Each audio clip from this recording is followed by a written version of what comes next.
एक बार देखने वाले हैं कक्षा 10वीं हिंदी का, ठीक है, मॉडल सेट 5वां, जिसका पार्ट 2 है। इसके पहले हम लोगों ने 1 से लेके 50 तक ऑब्जेक्टिव प्रश्नों को कंप्लीट कर लिया, ठीक है।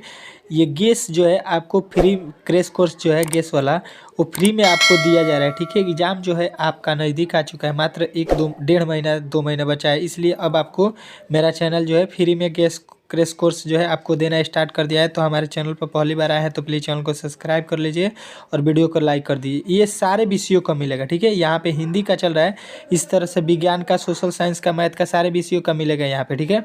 तो चलिए पहला क्वेश्चन देखते हैं यहाँ पे इस वीडियो का, ठीक है। और ये सवाल नंबर हो जाएगा 51, क्योंकि हम लोगों ने 50 तक कर लिया है। यदि आपने नहीं देखा है तो प्लेलिस्ट बना हुआ है क्लास 10th हिंदी, उसमें जाकर देख सकते हैं, ठीक है। कह रहा है सूर्योदय हुआ और कुहासा जा रहा है, इस वाक्य में कौन सा उदाहरण है? किस वाक्य का उदाहरण है, ये आपसे पूछा गया है, ठीक है।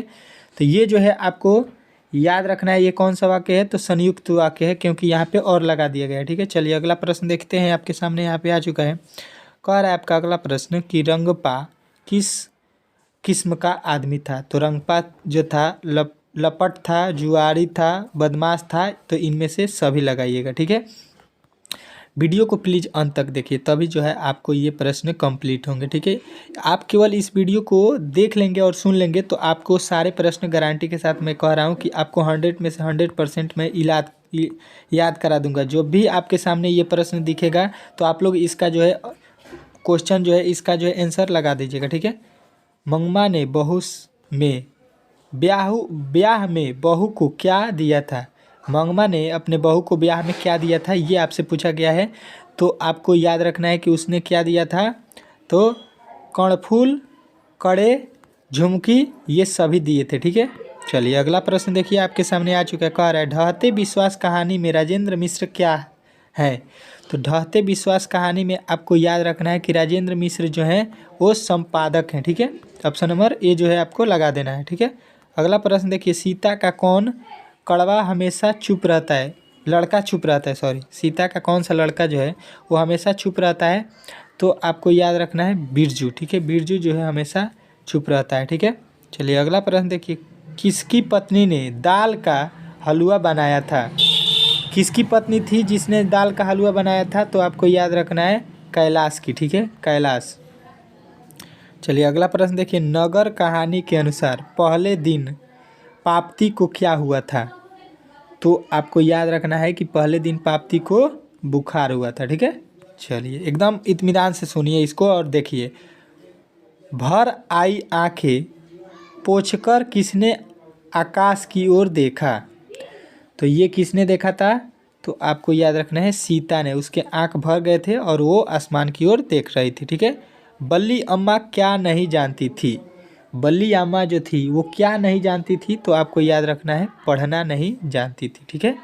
चलिए अगला प्रश्न देखिए, कह रहा है लक्ष्मी के ससुर किस बांध में काम करते समय पत्थर से दबकर शहीद हो गए थे? तो आपको याद रखना है कि वो हीराकुंड बांध में काम कर रहे थे, वहीं पर दब के शहीद हो गए थे, ठीक है। मंगू की माँ अस्पताल को किसकी उपमा देती थी?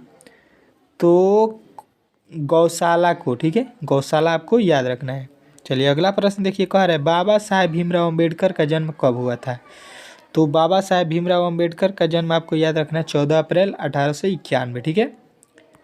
चलिए ये प्रश्न जो है आपके लिए बहुत ही इंपॉर्टेंट प्रश्न है, ठीक है। तो वीडियो को प्लीज़ अंत तक देखिए, ठीक है। और उसके बाद से देखिए, 20 के दांत कहानी में खोखा किन मामलों में अपवाद था? तो आपको याद रखना है कि घर के नियमों को धज्जियाँ उड़ाने में जो है खोखा अपवाद था, ठीक है। चलिए अगला प्रश्न देखिए, आपके सामने यहाँ पे आ चुका है। कर आपका अगला प्रश्न, मैक्स मुलर ने कालिदास की किस पुस्तक का जर्मन भाषा में अनुवाद किया था? तो किस पुस्तक को किया था? तो आपको याद रखना है मेघदूत को, ठीक है। मेघदूत को जर्मन में वो अपना भाषा में लिखे थे, ठीक है। हेकल थे, हेकल कौन थे ये आपसे पूछा गया है। तो आपको याद रखना है कि हेकल जो थे वो जंतु वैज्ञानिक थे, ठीक है। चलिए अगला प्रश्न देखिए, कह रहा है नाखून क्यों बढ़ते? यह प्रश्न लेखक से किसने पूछा? तो नाखून क्यों बढ़ते हैं आपको याद रखना है लेखक की छोटी बेटी जो थी उसी ने लेखक से पूछा था, ठीक है। चलिए अगला प्रश्न देखिए, कलिंग लिपि भारत के किस प्रदेश में लिपि जो है किस प्रदेश की लिपि है, ठीक है। कलिंग लिपि जो है भारत के किस प्रदेश की लिपि है, तो आपको याद रखना है उड़ीसा में जो है कलिंग लिपि का जो है विस्तार है, ठीक है। लेखक के रिश्तेदार ने बहादुर पर क्या आरोप लगाया, तो लेखक जो थे उसके रिश्तेदार जो थे बहादुर को पैसा चुराने पर आरोप लगाया था, ठीक है। चलिए अगला प्रश्न देखिए आपके सामने आ चुका है। कह रहा है एक वृक्ष की हत्या शीर्षक कविता में वृक्ष को कवि ने किस रूप में प्रस्तुत किया है, तो आपको याद रखना है किस रूप में प्रस्तुत किया है, तो मानव के रूप में, ठीक है। चलिए अगला प्रश्न देखिए। कह रहे हैं रेनगर मारिया रिल्के का जन्म कहाँ हुआ था। रेनर मारिया रिल्के का जन्म कहाँ हुआ था, तो आपको याद रखना है उसका जन्म जो था ऑस्ट्रिया में हुआ था, ठीक है। चलिए अगला प्रश्न देखिए आपके सामने आ चुका है। 70 लौटकर आऊँगा फिर पाठ के कवि कहाँ लौटने की बात करते हैं, तो आपको याद रखना है बंगाल में लौटने की बात करता है, क्योंकि वहाँ पे बहुत सारे हरियाली है जिसको उनको मोहित लगता है, ठीक है। मेरी नींद के दौरान कुछ इंच बढ़ गए पेड़, यह पंक्ति किस कविता का है, ये आपसे पूछा गया है। तो ये हमारी नींद से है, ठीक है। हमारी नींद जो पाठ है उसी से ही लिया गया है, ठीक है। छोड़ा हुआ रास्ता कहानी संग्रह किसकी रचना है। छोड़ा हुआ रास्ता ये किसने लिखा है, तो आपको याद रखना है सच्चिदानंद हीरानंद वात्सल्य अगेय जो है आपके राइट आंसर हो जाएगा ऑप्शन नंबर सी, ठीक है। चलिए अगला प्रश्न देखिए आपके सामने आ चुका है। कह रहा है हिरोशिमा शीर्षक कविता में सूरज कहाँ निकलता है, तो ये जो है सूरज जो है आपको याद रखना है कि ये सूरज जो है निकला है कहाँ, नगर के चौक पे उस दिन, ठीक है। चलिए अगला प्रश्न देखिए। कह रहा है कवि प्रेमघन के किस काव्य में ग्रामीण जीवन का यथार्थवादी चित्रण है, तो ये आपको याद रखना है कि इसका जो है राइट आंसर आपका हो जाएगा जीर्ण जनपद, ठीक है। चलिए अगला प्रश्न देखिए आपके सामने आ चुका है। ढ का उच्चारण स्थान क्या है। ढ का जो है उच्चारण स्थान आपको याद रखना है कि ढ हम कहाँ से बोलते हैं, तो मूर्धा से, ठीक है। चलिए अगला प्रश्न देखिए। यशोदा शब्द का संधि विच्छेद क्या है, तो असोदा शब्द का संधि विच्छेद आपको याद रखना है यश प्लस दा, यशः प्लस दा, ठीक है। चलिए अगला प्रश्न देखिए। पुस्तक शब्द में कौन सी संज्ञा है, तो पुस्तक की क्या होती है, एक जाति होती है जिसमें सारे पुस्तक आ सकते हैं, ठीक है। चलिए अगला प्रश्न देखिए। दया शब्द क्या है। दया जो है आपको बताना है कौन से शब्द है, तो दया जो है स्त्रीलिंग है। लोग बोलते हैं दया आ गई, ठीक है, दया आ गया नहीं, दया आ गई, इसलिए ये स्त्रीलिंग हो जाएगा, ठीक है। चलिए अगला प्रश्न देखिए। कह रहा है ओष्ठ शब्द है, ओष्ठ शब्द क्या है, ये आपसे पूछा गया है, तो आपको बताना है कि ओष्ठ जो होता है वो तत्सम शब्द है, ठीक है। चलिए अगला प्रश्न देखिए। पूज्य शब्द का स्त्रीलिंग रूप क्या होगा। पूज्य शब्द का स्त्रीलिंग रूप क्या हो जाएगा, तो पूज्या, ठीक है। पूज्या जो है पूज का स्त्रीलिंग रूप हो जाएगा। अगला प्रश्न देखिए। जो सोएगा सो खोएगा किस सर्वनाम का उदाहरण है, तो ये आपको याद रखना है कि ये संबंधवाचक सर्वनाम का उदाहरण है, ठीक है। चलिए अगला प्रश्न देखिए। शेर भर दूध किस विशेषण का उदाहरण है, तो आपको याद रखना है शेर भर दूध जो है परिणाम बोधक का है, ठीक है, शेर भर दूध। अगला प्रश्न देखिए। कह रहा है वह खा चुका था किस काल का उदाहरण है, तो वह जो है भूतकाल का है, वह खा चुका है, बीता हुआ है, तो हमेशा भूतकाल में आता है, ठीक है। चल रहा है वर्तमान और आने वाले को बोलते हैं भविष्य, ठीक है। अगला देखिए। सुहावन शब्द में प्रत्यय, सुहावन जो शब्द है आपका उसमें आपको बताना है क्या प्रत्यय, तो वन जो है आपका प्रत्यय लगा है सुहा शब्द में, ठीक है। चलिए अगला प्रश्न देखिए। कह रहा है शोकाकुल शब्द में कौन सा समास है। शोकाकुल में कौन सा समास है, तो आपको याद रखना है कि शोकाकुल में जो है आपका समास है तत्पुरुष, ठीक है।